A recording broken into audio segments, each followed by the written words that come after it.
नहीं, जब तो गिरे को देखे हम, नीचे आदमी गिरे हुए थे, उस पे 4 आदमी गिरे हुए थे। 2 आदमी डेथ हो गए थे, 2 सीरियस थे उस समय। पूरा 6 मेंबर्स है उधर, नहीं, 4 मेंबर्स है। ऊपर से हाँ। 4 नीचे गिरे थे, उसमें 2 डेथ हो गई, 2 सीरियस थे उसमें। किसका है जी ये बिल्डिंग, किसका है, कौन बन रहा है? उसका नाम तो नहीं मालूम, बिल्डर है, उसका नाम नहीं है। हाँ। वेरी ये कितने दिन से काम चल रहा है इधर? ये तो 1 साल होगा काम चल रहा हाँ। है, 1 साल से चल रहा है काम, 1 साल से काम चल रहा है।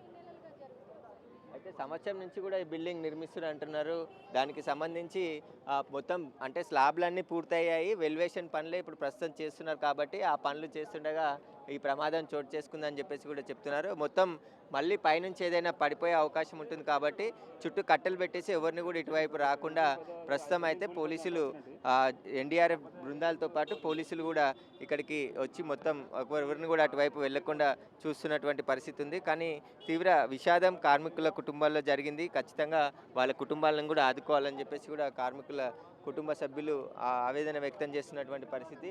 మొత్తం ఇటుకలు ఆ మెటీరియల్ అంతా కూడా పైన రేలింగ్ ఏదైతుందో ఆ రేలింగ్కి సంబంధించిన మొత్తం కట్టే మెటీరియల్ అంతా ఒక్కసారిగా కింద పడిపోవడంతోనే ఈ ప్రమాద తీవ్రత ఎక్కువ జరిగిందని చెప్పేసి కూడా గుర్తిస్తున్నారు.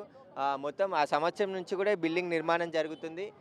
మొత్తం 5 అంతస్తుల బిల్డింగ్ నిర్మించారని చెప్పేసి కూడా ఇక్కడ ఉన్నటువంటి స్థానికులు చెప్తున్నారు. క్లూస్ టీమ్ అధికారులు కూడా క్లూస్కి సంబంధించిన ఆధారాలన్నిటిని కూడా ఇక్కడ సేకరిస్తున్నారు. ఎందుకంటే ప్రమాదం ఎలా జరిగింది, మొత్తం మెటీరియల్కి సంబంధించిన ఫొటోస్, వీడియోస్ అవన్నీ కూడా క్లూస్ టీమ్ అధికారులంతా కూడా రికార్డ్ చేసుకున్నటువంటి పరిస్థితి ఇక్కడ కనబడుతుంది. ప్రస్తుతం ఫైర్ డిపార్ట్మెంట్ అధికారులు కూడా ఇక్కడ హైదరాబాద్ డిఎఫ్ఓ వెంకన్న కూడా రావడం జరిగింది. ఆయన కూడా పరిశీలిస్తున్నారు ఘటనా స్థలాన్ని, ఏ విధంగా జరిగింది, అసలు దీనికి అనుమతులు ఉన్నాయా లేదా, ఫైర్ సేఫ్టీ నామ్స్ కూడా ఉన్నాయా లేవా అనే దానికి, ఎందుకంటే 5 అంతస్తుల బిల్డింగ్ ఇక్కడ నిర్మించారు కాబట్టి వాటన్నిటికి సంబంధించి అనుమతులను కూడా పరిశీలిస్తున్నారు.